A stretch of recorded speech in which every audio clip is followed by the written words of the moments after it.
Hi everybody, it's Dr. Brace here. It's Facial Plastics Friday and we're starting a new series on hyaluronic acid filler. If you didn't see our story last week, go back and look. We're looking for a nurse practitioner to join our practice to help with doing injectables, which would include hyaluronic acid filler. To get into it today though, I want to start off by talking about liquid rhinoplasty. A liquid rhinoplasty is when you use hyaluronic acid filler, so it's a gel, to basically fill in areas of depression on the nose so that the nose looks smoother, so you can create contours non-surgically using the gel. The most common thing we would do for liquid rhinoplasty is fill right above a bump. If you have a bump on your nose, we fill above it in the area called the radix, and it lifts the skin up here and makes the bump look like it's gone away, that you have a smooth bridge. You can also put filler on the tip to create more tip definition. Filler right here at the nasolabial angle over the nasal spine to create the illusion of rotation.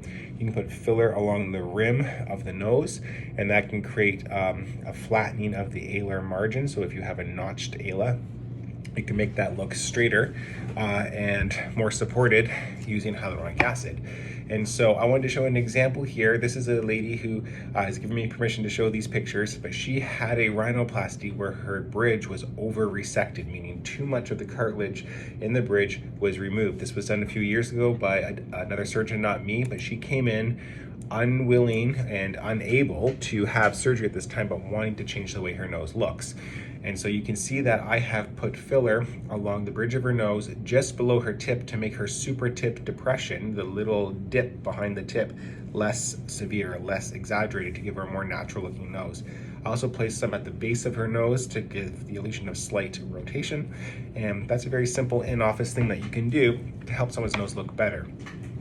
Hyaluronic acid is a gel that will dissolve with time, but it can last long. It can last 6 months, 12 months, 18 months, 2 years. I've seen it last as much as 3 years before, so everybody's a bit differently. For this case, I used Outline. I used Revenus Outline, which is typically a filler that's used for the lip, for lining the lip. Why did I choose that filler?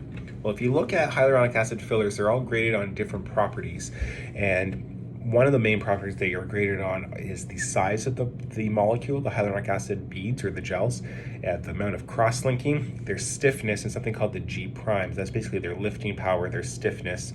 And in the nose, I didn't want to use a lot of filler to get the result I wanted. I wanted to use a filler that was stiffer, that I could use a little bit, a small amount of, to be able to make the changes that I wanted. So I used Outline as a stiff filler because I wanted it to basically mimic cartilage. If I were doing this case in the OR, I would be taking cartilage from the septum, ear, or rib, and I would be making grafts, either crushed cartilage grafts or carved grafts, to reconstruct the areas that were missing.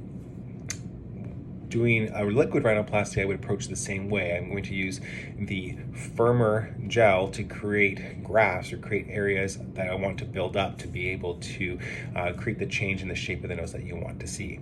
And so I use Revenus Outline for this. Not a lot. It takes less than a syringe to be able to make changes like this.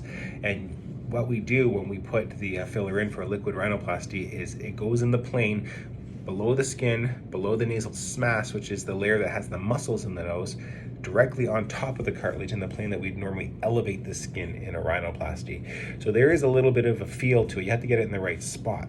If you don't, if you get it too superficial, that's where all the troubles can happen. You can end up giving somebody something called skin necrosis, where you block the blood supply to the nasal skin and they end up having an area of skin that dies, almost like a burn that needs to be debrided, needs to be treated like a burn, like a wound, often needs hyperbaric oxygen. If you catch it early enough, you can dissolve the filler out, hopefully, and you can save the skin, but that is a risk of doing liquid rhinoplasty. There are also case reports in literature of blindness from doing liquid rhinoplasty, usually from injecting up and around the eye.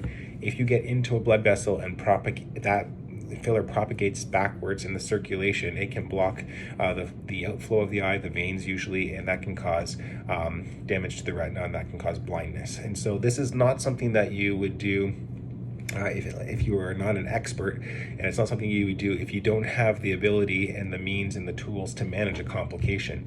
And that includes having all the emergency drugs on hand in the office in case something like this happened. So Liquid Rhinoplasty, send us your questions if you have any about it, but essentially we're using hyaluronic acid gels to mimic what cartilage grafts would do to change the shape of your nose. Everybody have a great weekend, enjoy the sunshine, and happy Mother's Day to all the moms out there. We'll see you next week.